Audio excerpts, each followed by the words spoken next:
Alhamdulillah nahmaduhu wa nasta'inuhu wa nastaghfiruh wa na'udzu billahi min shururi anfusina wa min sayyiati a'malina man yahdihillahu fala mudilla lahu wa man yudlil fala hadiya lahu ashhadu an la ilaha illallah wa ashhadu anna Muhammadan 'abduhu wa rasuluhu la nabiyya ba'dahu sallallahu wasallam wa ala alihi wa sahbihi ya ayyuhalladzina amanu ittaqullaha wa qulu qawlan sadida yuslih lakum a'malakum wa yaghfir lakum dhunubakum wa man yuti'illaha wa rasulahu faqad faza fawzan 'azima.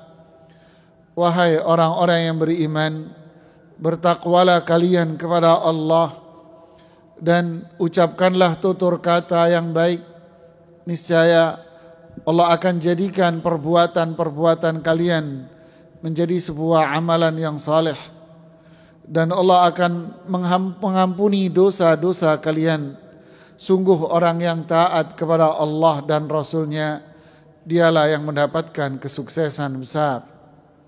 Ya ayyuhalladzina amanu taqullaha haqqa tuqatih wa la tamutunna illa wa antum muslimun. Wahai orang-orang yang beriman, bertakwalah kalian kepada Allah dengan ketakwaan yang benar, dan janganlah kalian wafat melainkan dalam keadaan Islam, dalam keadaan tunduk patuh taat kepada Allah. Amma ba'd. Suatu hari sahabat Umar ibnul Khattab radhiyallahu ta'ala anhu lagi duduk bersama para sahabat yang lain. Lalu beliau bertanya kepada mereka, ayyuna sami'a min Rasulillah sallallahu alaihi wasallam yukhbiruna 'anil fitan. Siapa di antara kita ini yang pernah mendengar dari Rasulullah SAW beliau memberitahukan kepada kita tentang fitnah-fitnah yang terjadi. Di sana ada sahabat Hudzaifah ibnul Yaman yang dikenal dengan panggilan sahib sirri Rasul, sahabat yang paling tahu tentang rahasianya Rasulullah SAW. Kemudian beliau menjawab, fitnatur rajuli fi ahlihi wa malih tukaffiruha as-salatu was-siyamu was-sadaqah. Fitnah yang bakal diperoleh atau dihadapi oleh seorang laki-laki, dan fitnah itu akan muncul karena keluarganya, hartanya, tapi semua itu bisa terhapus dengan puasa, salat, dan sedekah. Menarik, hadis ini dijelaskan oleh Imam An-Nawawi rahimahullah dalam Sahih Muslim, syarah Sahih Muslimnya. Yang dimaksud dengan fitnah di sini adalah kondisi seseorang, tahawulu halin hasana min halin sayyi'ah, kata beliau.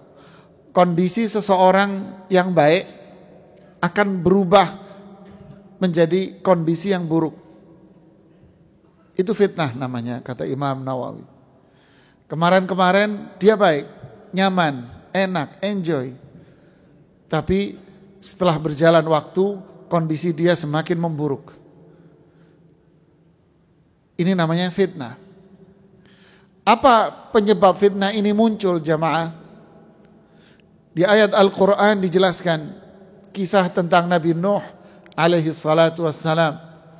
Mimma khati'atihim ughriqu fa'udkhilu nara walam yajidu min dunillahi waliyan wala nasira. Karena dosa-dosa yang mereka perbuat, maka Allah tenggelamkan mereka.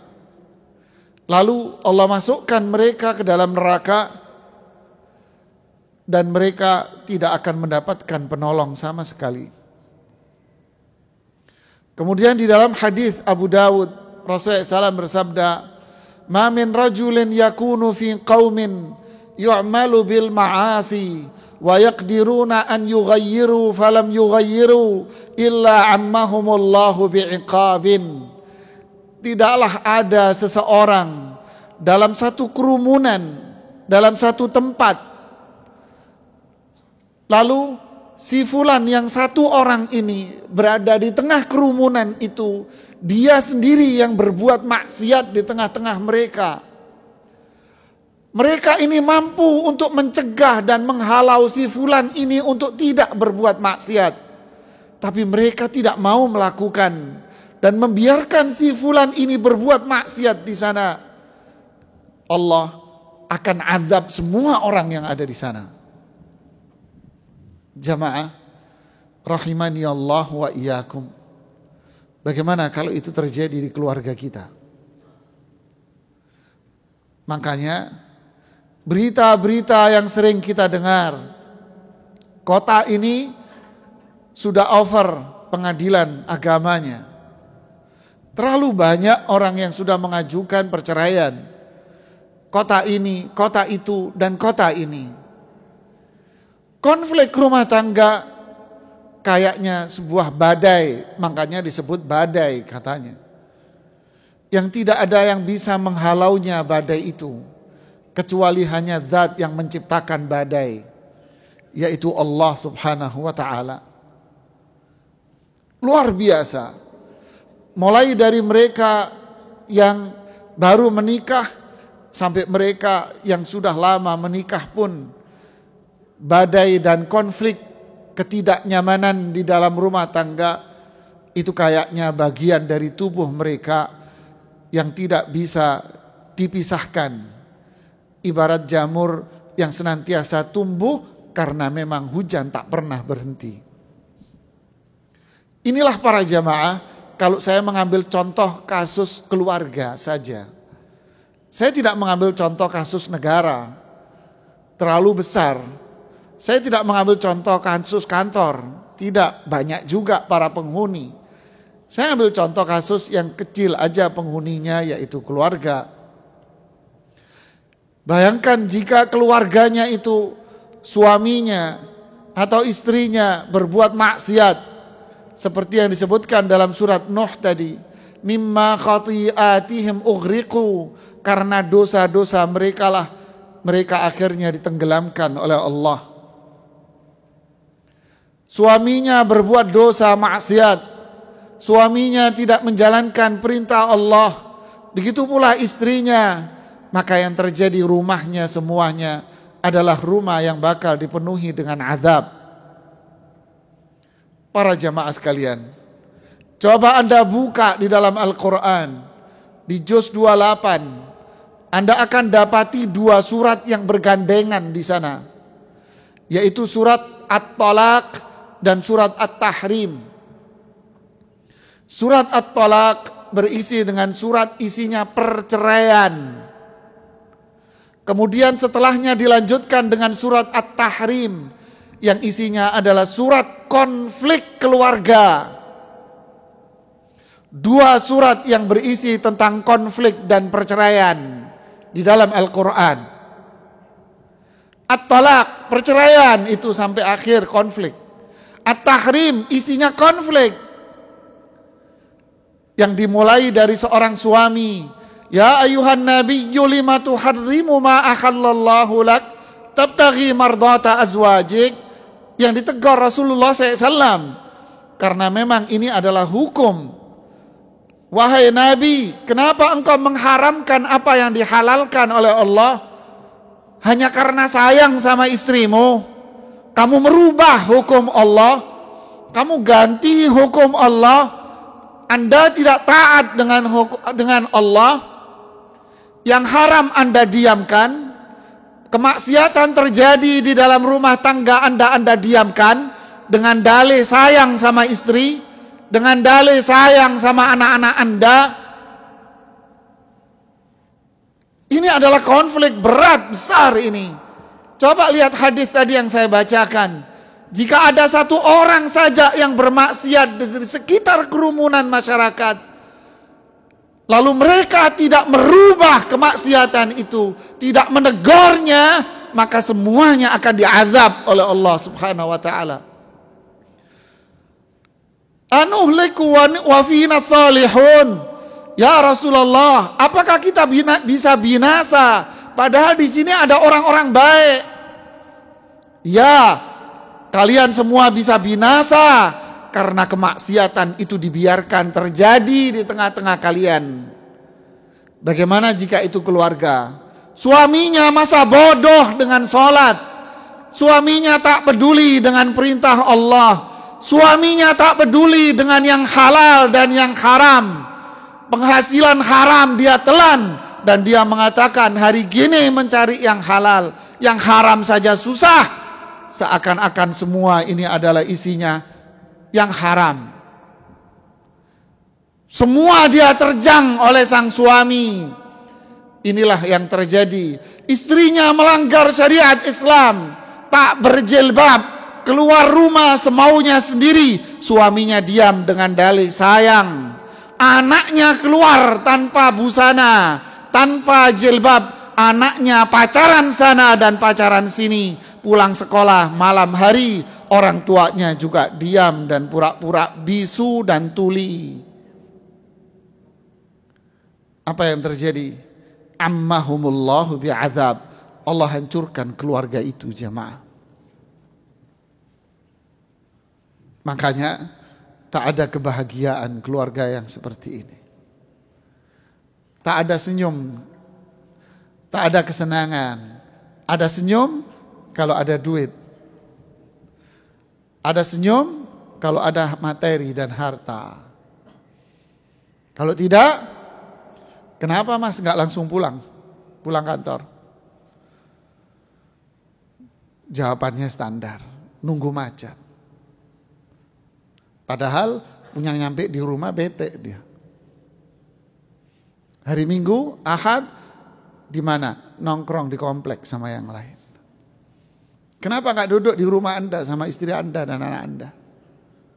Kenapa kok malah demen main sama teman-teman Anda? Goes sana kemari. Kenapa Anda tidak olahraga sama istri Anda dan anak Anda? Kenapa kok demen olahraga sama teman? Bete di rumah, suntuk di rumah, tidak mendapatkan kebahagiaan.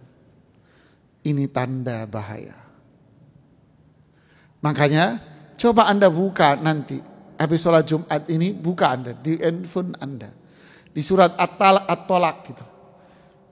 Setelah Allah bicara tentang perceraian, di tengah-tengahnya habis bicara cerai, tengah-tengahnya Allah bicara apa?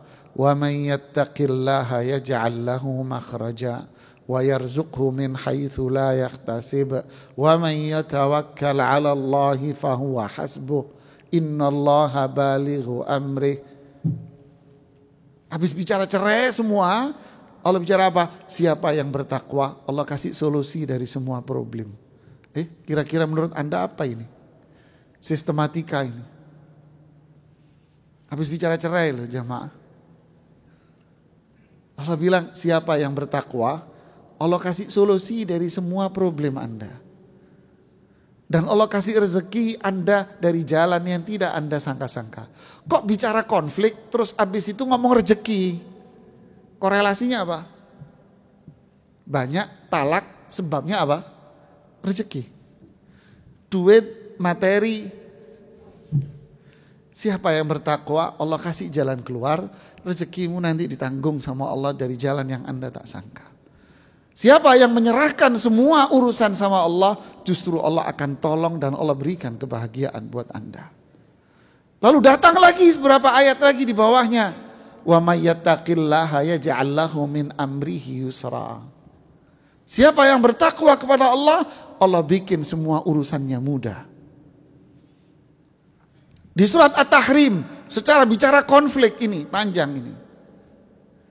Yaitu kisah Rasulullah SAW yang ditegur sama Allah gara-gara Hafsah marah, Aisyah marah.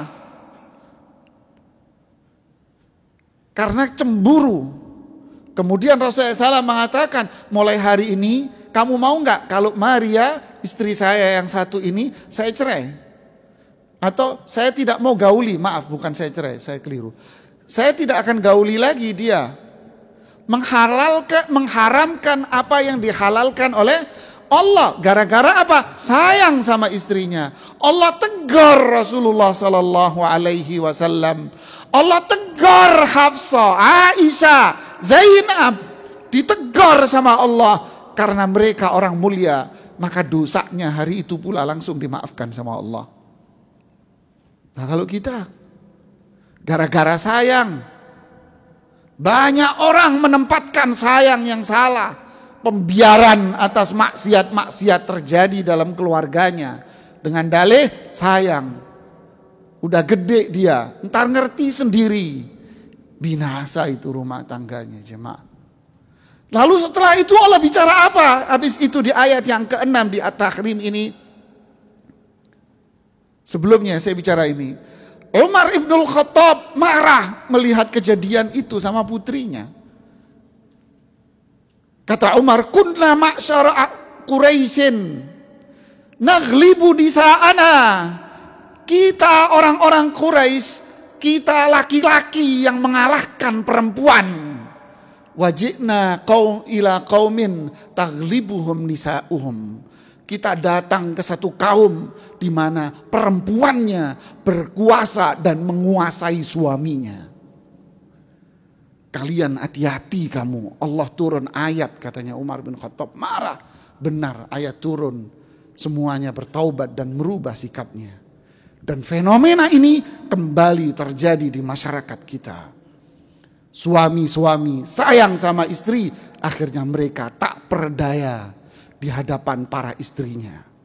Suami memang berbintang pangkat, tapi istrinya bintang 7, jemaah. Berkuasa dia. Anda bekerja, tapi Anda ibarat anak kecil mau ke kantor minta duit sama bini. Hina kali kita ini. Kehancuran dikendalikan. Tak berdaya, kemaksiatan terjadi di rumahnya. Allah tutup semua ayat ini dengan apa? Ya ayyuhalladzina amanu qu anfusakum wa ahlikum nara. Apa korelasinya? Wahai orang yang beriman, jagalah diri kamu wahai suami. Kalau kamu bisa menjaga dirimu dari neraka, taat kepada Allah, kamu jaga istrimu. Kamu yang berkuasa, kamu pemimpin, bukan perempuan yang jadi pemimpin. Arahkan keluargamu menuju ridha Allah, menuju surga. Jangan dibiarkan, jaga keluargamu dari api neraka. Lihatlah kronologi ayat ini sangat indah, jemaah. Jadi kesimpulannya adalah penyebab kehancuran, kebinasaan. Anggap satu kasus keluarga saja. Ketidak ada harmonisan di sana. Apa? Dosa dan maksiat kita sendiri. Aqulu qawli hadza wa astaghfirullah li wa lakum wastaghfiru innahu wal ghafurur rahim. Alhamdulillah, salatu wassalamu ala rasulillahi wa ba'd. Itu tadi kemungkinan yang pertama, jemaah.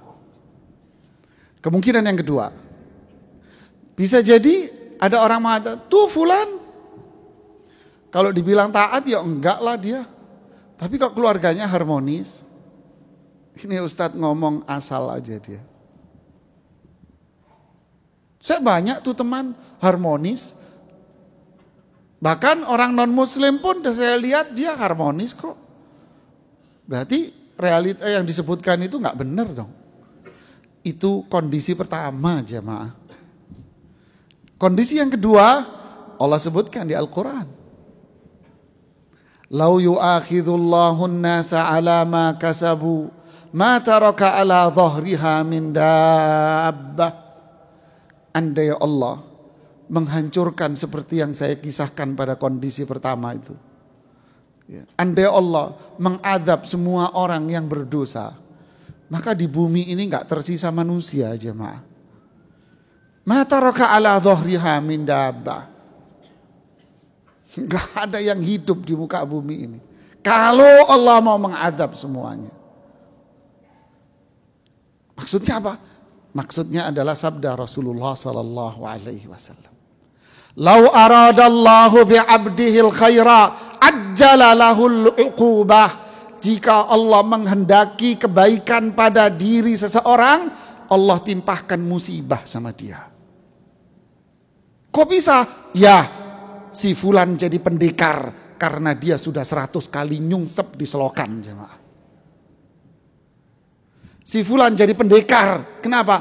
Karena sudah 100 kali ditonjok orang. Si fulan jadi pembalap, kenapa? 10 kali udah nyungsep. Faham, jemaah? Tidak ada orang hebat cuman tiduran, tidak ada. Tidak ada, jemaah. Lau aradallahu bi'abdihil khaira ajjala lahul uquba fid dunya. Kalau Allah menghendaki hambanya itu kebaikan, Allah uji dia di dunia. Makanya di hadis Hudzaifah tadi, kalau dia rajin salat, puasa, sedekah, taat sama Allah, maksiat ditinggalkan, maka Allah kasih jalan keluar dari semua problem dia. Lihat jemaah, dia jadi pendekar. Dia jadi hamba Allah yang hebat.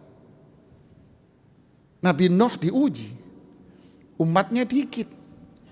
Ada kata Rasulullah SAW, Nabi yang umatnya cuma 2. Ada yang Nabi gak punya umat. Rasulullah SAW diuji hebat, tapi menjadi Nabi dan Rasul paling mulia.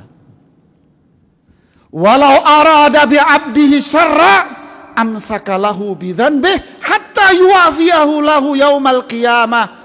Kalau Allah menghendaki hambanya keburukan, kebinasaan karena dosa-dosa dia, Allah biarkan dia mati dalam dosa itu, dan Allah biarkan dia dalam kehidupan dunianya, enjoy your life, nikmati hidup lo. Nanti di akhirat Allah ambil haknya, sehingga terlihat terkesan di dunia nyaman aja dia. Iya mas, nyaman mas, sengaja Allah biarin dia. Ayahsabuna annama numidduhum min malin wa banin nusari'u lahum fil khairat bal la yash'urun.